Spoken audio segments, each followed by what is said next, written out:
Well, hello again. It's Monday, a very cold February the 8th, and welcome to the reading of the Record Courier. My name is Pam, and we will begin with the area deaths.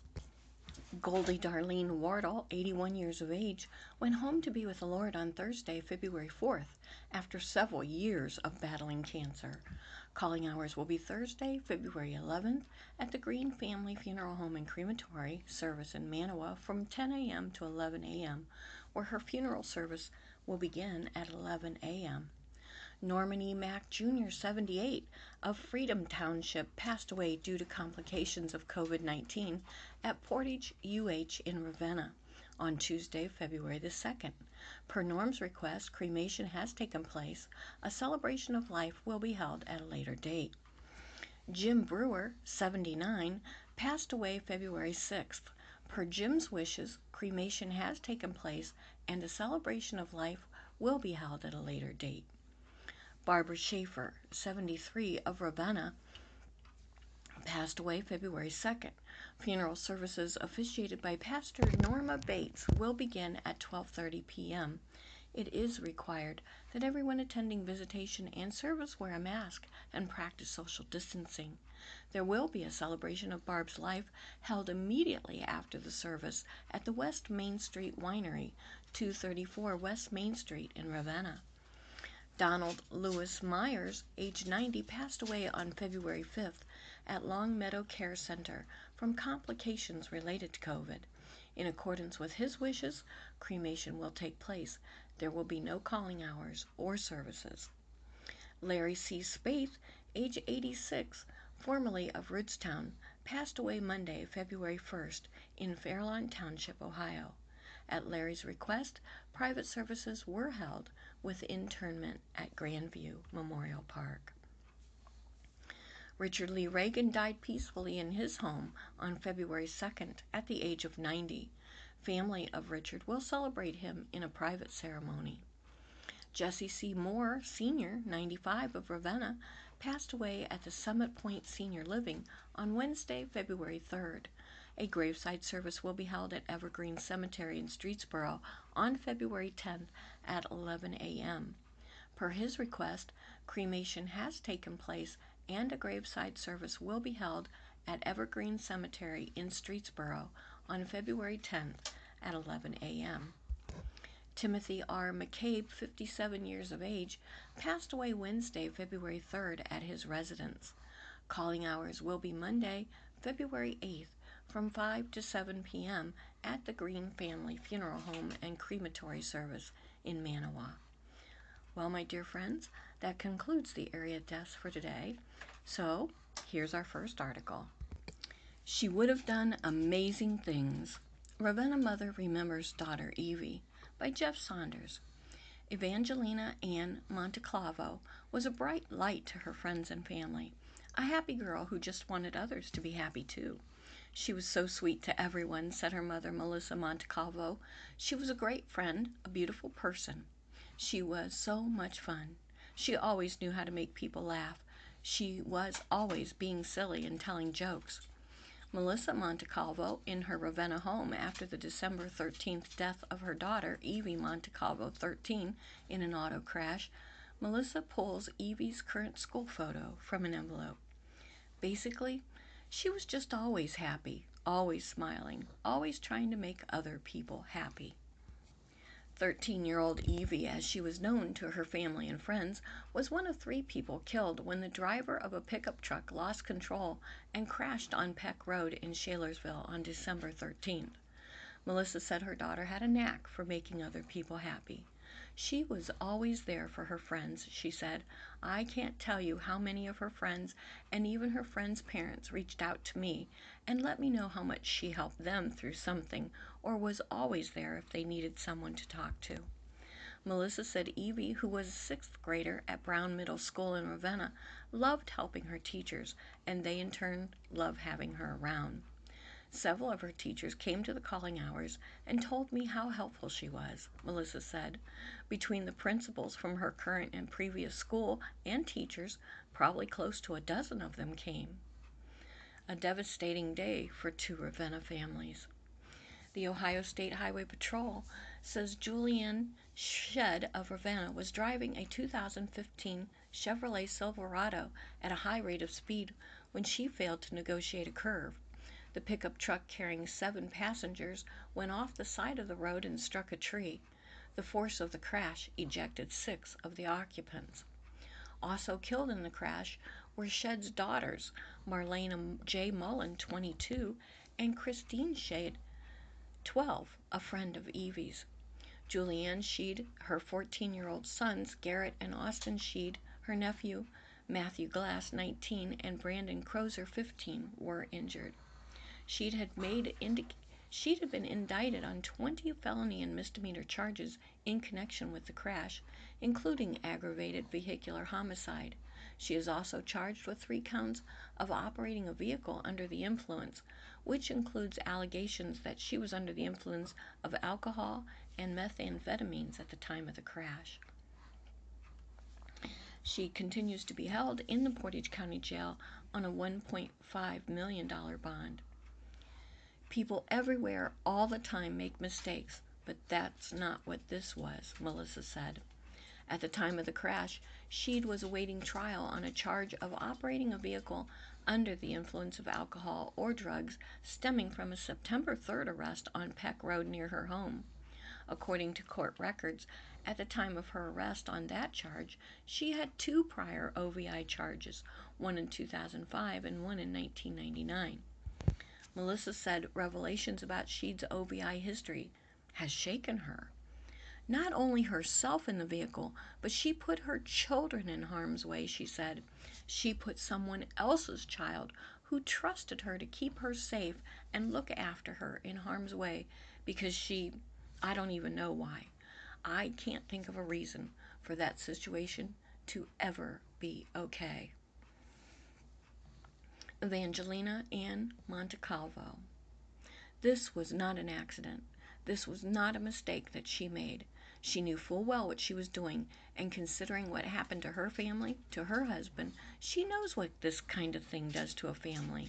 She knew better. Shedd's husband Douglas was killed when his motorcycle was struck by a car on Route 14 in Ravenna in May 2018. The car, allegedly intoxicated driver, later pleaded guilty to aggravated vehicular homicide and spent about 2 years in prison. Shedd's attorney Jonathan Sinn has said that Julianne Shedd was driving to West Lawn Cemetery in Manawa to visit her husband's grave at the time of the December crash. Evie Montecalvo's death left a big hole in the family. Evie was not just close to friends, but to her large family as well. She loved being with our family, Melissa said. We have a big family. You know, for holidays and birthdays and stuff, she liked playing with the younger kids. She was just so sweet. And she enjoyed being with her mother. She always wanted to go with me everywhere, Melissa recalled. It didn't matter if I was going to Walmart for a gallon of milk. She wanted to go with me. She said she and her daughter liked to watch scary movies and shows together. The last one she remembers watching with Evie is The Haunting of Hill House, a Netflix series. Nobody else likes watching scary movies with me. She was my scary movie buddy, she said. Evie's nearly 19-year-old brother David is doing all right, Melissa said. But her youngest sister Katie, who is 8, sometimes has difficulty with the absence of her big sister. She doesn't really like to talk much about it, Melissa said, but when she does, it kind of hits her. It will creep up on her sometimes. And Nolan, the son of Montecalvo's boyfriend, was close to Evie and misses her as well. He and Evie were the same age, so they did pretty much everything together, she said. Riding bikes, going for walks, playing catch, walking to school, finding frogs in lakes, and snapping turtles on the creek. Pretty hard for him, too. He doesn't have anybody to do any of that stuff with now. Montecalvo said Evie was smart and did well in school. She loved listening to music and sitting on her bed drawing. She was a pretty good little artist, Melissa said, adding, she'd give me a few things. She loved animals, loved animals. She'd go for a walk around the neighborhood and I'd get a text, Mom, I found this cat. Can I bring it home? It's so skinny. I don't know where its mom is. Melissa Montecalvo in her Ravenna home after the December 13th death of her daughter Evie Montecalvo, 13, in an auto crash. a beaming baby Evie in a photograph on the refrigerator. She said Evie was good at most of the things she tried, whether it was schoolwork, drawing, or playing football. There was no arrogance in it. It was just done with joy. She would have done amazing things if she'd had the chance, said Melissa. She always did everything with a smile on her face, not to be better than the next person, just to have fun with everything she was doing. Evidence from other crimes excluded in a man's double murder case in two Summit County women by Stephanie Warsmith. Evidence that a Jackson Township man may have attacked and raped several women won't be permitted in his trial in the killings of two other women in the 1970s, a Summit County judge has ruled. Prosecutors failed to show a link between the two slayings in which Gustav Saffras is charged and the other alleged crimes, Summit County Common Pleas Judge Allison Barreau found. There is no connection between the other acts' evidence offered and the current charges, and proof of the current charges is not reliant on the introduction of those prior bad acts, Barreau said. Jacob Will, one of Saffra's attorneys, called the ruling a victory. He and attorney Eddie Siplin argued that introducing evidence of the other alleged crimes at trial would be prejudicial against their client. Barreau keeping out other alleged bad acts certainly helps the defense, Will said. No doubt about it. Prosecutors, however, have asked the Ninth District Court of Appeals for permission to appeal Barreau's decision. They argued the other crimes Safaris was convicted of or accused of committing pointed to a pattern of crimes involving the sexual assault and murder of multiple young women. Safaris' trial was scheduled to begin Wednesday. The prosecution's request for an appeal means the trial will be put on hold for now. Defense attorneys also had requested a delay because of the pandemic. Saffras, 76, a former Goodyear Heights resident who most recently lived in Jackson Township, was charged in September 2019 with the murder of Karen Bentz, 18, of Akron in 1970, and Loretta Jean Davis, 21, of Brimfield Township in 1975. Both women were stabbed in the chest and left along the roadside. Talmadge detective reopened the investigation into Ben's death in 2013. They say they developed new evidence that tied this case to Davis's murder and pointed to Saffras. Gustav Saffras is escorted into Summit County Common Pleas Court in September 2019. Saffras has pleaded not guilty to the numerous charges including aggravated murder and murder. He is being held at the Summit County Jail. Saffras previously was convicted of the 1976 rape of a 26-year-old Cuyahoga Falls woman and was acquitted of the 1991 murder of a Columbus woman. Assistant Prosecutor Jonathan Baumel and Brian Loprinzi asked Barreau to allow evidence to be introduced that they say shows a string of criminal activity for Saffras that dates from January 1972 to October 1976, as well as August 1991. Prosecutors said the crimes are similar because of the characteristics of the women targeted, the method of contact with these women, the nature of the assault, the use of a vehicle, and the type of harm inflicted, either stabbing or strangulation. Will and Siplin argued these other incidents would distract jurors from the crimes for which Saffras is currently being tried. They said permitting these incidents to be admitted would violate Saffras' state constitutional rights.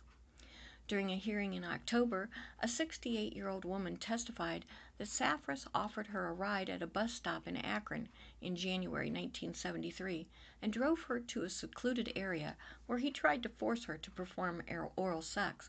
When she refused, she said he got angry and began choking her. "I thought I was going to die," she said. The woman said Saffras stopped and took her home. In her ruling, Barreau said she found more dissimilarities than similarities between the two murders Saffras is currently charged with and the attack of 9 women. She said all the victims were young white women, but some were acquaintances while others were prostitutes. The attacks happened at different times of the day in multiple cities. Some women were strangled, some were stabbed, and some were both strangled and stabbed. It appears from the briefs filed and testimony given during the hearing that the state of Ohio seeks to inundate a jury with witnesses upon witness recounting events of the past in an effort to show this defendant committed similar acts in the case at the bar, Barreau said. The judge agreed with the defense that introducing this evidence would be more prejudicial than probative. Gustav Safaris case, the killing. Karen Bent's body was found on the morning of April 29, 1970, just off Indian Hills Road in Talmadge. She had been stabbed 7 or 8 times in the chest. Loretta Jean Davis's body was found about noon, September 28, 1975, along Congress Lake Road in Suffield Township. She had been stabbed twice, once in each breast. Her car was found in front of Talmadge Auto Parts in Talmadge. The charges: murder, aggravated murder, and maiming or disfiguring another. The charges reflect laws in place at the time of the deaths. The penalty: Safaris faces up to life in prison without the possibility of parole. He is being held at the Summit County Jail on a $2.5 million bond. This is the first time I've read an article that directly affected me. I went to high school with Jeannie Davis. Up next, Kent State to offer direct admission to MBA program to first-year and transfer students. This fall, Kent State University's College of Business Administration will begin offering direct admission to its Master of Business Administration program to qualifying incoming freshmen and students transferring into business programs. Kent State's the first university in Ohio to initiate this program. No separate application is required, but incoming freshmen will have to meet certain high school academic requirements. Requirements for transfer students will be based on a combination of high school and college transcripts. While enrolled at Kent State, students in the program will have to engage in specific undergraduate coursework with course GPA and cumulative GPA requirements. Students will submit their formal graduate applications in their junior year, and through the Guaranteed MBA Admission Program, their graduate application fee, requirements for letters of recommendation, and essay of goals and objectives, and GMAT-GRE tests will be waived. Through this program, a student in Kent State's College of Business Administration could complete their bachelor's degree and MBA in as little as 5 years. This program represents another way that Kent State puts students first, said Roberto Chavez, Graduate Program Director in Kent State's College of Business Administration. The Guaranteed MBA Admission Program offers access to opportunity through a pathway to graduate education and promotes interest in graduate education for new students in a seamless way from the first day they connect with Kent State. And now, Ravenna's Michael Furness celebrates publication of his first book, Harvesting Dreams, by Caitlin McGarvey. If anyone knows a thing or two about perseverance, it's Michael Furness. After working on his novel for more than a decade, the Ravenna man finally has seen his hard work come to fruition with the publication of Harvesting Dreams. The book tells a fantasy story about faith and persevering in difficult times. Aside from its high fantasy elements, Harvesting Dreams is a book rooted in Furness's faith. He became a Christian in 1995, he said, and believes there were times in the creation of the book that God helped him work through his writer's block. Sometimes in dreams, he said, he would get little ideas which he perceived as God trying to help him write. Michael Furness of Ravenna wrote a book called Harvesting Dreams. The book's protagonist shares a name with his son, Tyler Furness, 27. Furness and Tyler share a deep love of superheroes. The characters in the book are already Christians, but God helps them get through some of the struggles presented by the narrative. I believe God is there for you, and He can pull you through some tough times, and He has in my own life, Furness said. The thing is, don't ever give up. That's the book. Just keep pressing on.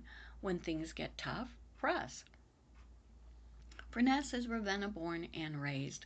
A graduate of Ravenna High School, He now performs custodial service for the school district. In fact, Furness says he was vacuuming the entrance of the high school when he learned he was going to become a published author.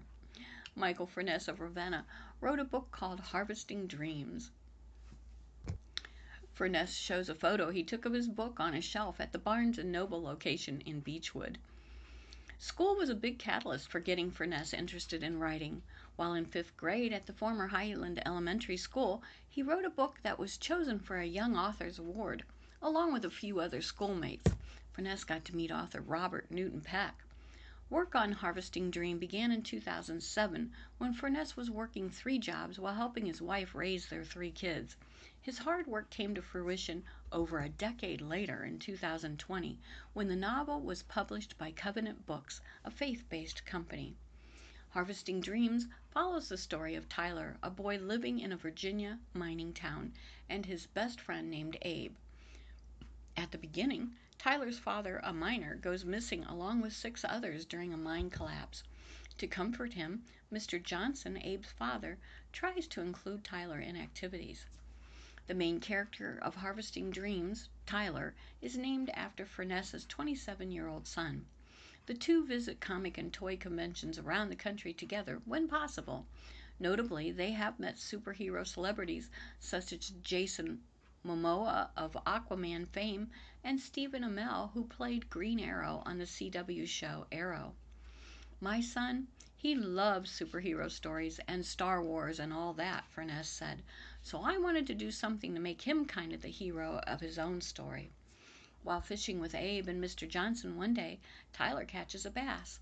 While pulling the hook out of its mouth, the fish speaks to him before spitting out a solid gold key. Tyler tucks it away in his bib overalls, keeping its existence a secret from all except Abe. Tyler is not only the real-life person who can be spotted on the pages of Furness's book. His 2 daughters are some of his friends, are included as characters too. Basing them off of real people helped his characters jump off the page. Even the title Harvesting Dreams came from real-life inspiration. While working at the Trumbull Correctional Institution, Furness said he told a fellow co-worker he had spent a couple months trying to come up with a name for the story. I said, I don't know what to call it, Furness recounted. The Trap Door or the Underground Railroad, because that has something to do with the story too. And he goes, Furness, it has a deeper meaning than that. After reflecting on what to call the book for a whole 20 minutes, Furness said his co-worker returned with the words Harvesting Dreams written on a piece of paper. Jason David Frank, famous for his work in the Power Rangers franchise, was a memorable celebrity encounter for Furness and Tyler. Frank was very excited to meet his fans at a convention they attended, taking videos of the crowd with his cell phone camera and giving high fives to fans. When it is safe, Furness says, he wants to emulate that energy when meeting fans of his own work. Michael Furness of Ravenna wrote a book called Harvesting Dreams, and the book was partly inspired by his son Tyler Furness, 27. Though no in-person signings are currently planned, he would like to do book signing post-pandemic. Harvesting Dreams likely will not be the last time Furness's name is seen on local shelves. He does plan on publishing more in the future, including books based on the story he wrote back in 5th grade, Me and the Hoodoogney Pooh. His story from all those years ago is being transformed to Hadley and the Hoodoogney Pooh, a 2-part chapter book series. Hadley, the main character, is named after Furness's 2-year-old granddaughter. Harvesting Dreams can be purchased locally at the Learned Owl at 204 North Main Street, Hudson, or at the Barnes & Noble location in Beechwood and Fairlawn. It can be found in the religious fiction section. The book is also available through Amazon and Google Books. Moving on, Kent's Davey Tree Expert Company creates new podcast, Talking Trees with Davey Tree. Kent's Davey Tree Expert Company has created a podcast, Talking Trees with Davey Tree. In the podcast, Davey arborists from across the U.S. discuss topics of seasonal importance, with topics ranging from seasonal tree care, introduced pests, professional tree care advice, deer damage, and more. Episodes are published every Thursday at 5 a.m. The podcast is available on a variety of platforms, including Apple Podcasts, Spotify, Amazon Music, Stitcher, iHeartRadio, and Tunnel and Alexis. It is also available on Buzzsprout to access and listen through a web browser. With podcasting popularity on the rise, Davy felt tapping into podcasting would be a great way to educate and inform Davy clients and other homeowners about the importance of tree care, said Sandra Reed, Vice President of Corporate Communications and Strategic Planning. With advice coming directly from our expert arborists, each episode will pack in information that can be listened to anywhere. The podcast is hosted by Doug Oster, Emmy Award-winning garden personality based in Pittsburgh. And now it's time for Portage Crime Reports. Remember, these crime reports are a sampling of incidences responded to by local law enforcement agencies, and they are not intended to be all-inclusive. Brimfield Township. Zachary R. Waskowitz, 28, of Rootstown, was charged on Thursday with fourth-degree felony menacing by stalking after a woman reported that he continuously followed her while she was working on her school bus route for 4 days since January 27, making her feel threatened. Waskowitz was arraigned in Portage County Municipal Court in Ravenna on Friday and ordered to be held in Portage County Jail on a $50,000 bond. A Kent man, 38, was charged with first-degree misdemeanor making false alarms after he allegedly made a false 911 call on Wednesday. The man was summoned to appear for arraignment in Portage County Municipal Court in Kent on Monday. Freedom Township. Lawrence P. Rubino Jr., 29, last known address in Manawa, was charged with third-degree felony weapons under disability, fifth-degree felony drug possession, first-degree misdemeanor aggravated menacing, and fourth-degree misdemeanor domestic violence after he allegedly pointed a loaded gun, which he allegedly possessed while also possessing meth, at an adult male relative at a Route 700 home on Wednesday. Rubino was arraigned in Portage County Municipal Court on Friday and ordered held in Portage County Jail on a 10% of a $5,000 bond, with orders that if released, he is not to possess or use alcohol or any illicit substances and must submit to daily drug testing.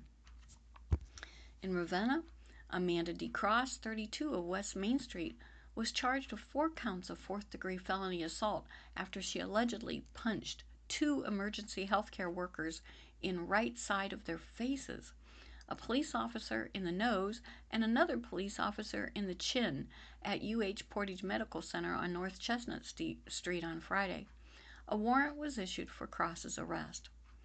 Well, my dear friends, that concludes the reading of the Record Courier for Monday, February 8th. Please stay safe until we are here together again. Thank you for having me in your home today. Be greatly blessed, and do what you can do to make today a great day.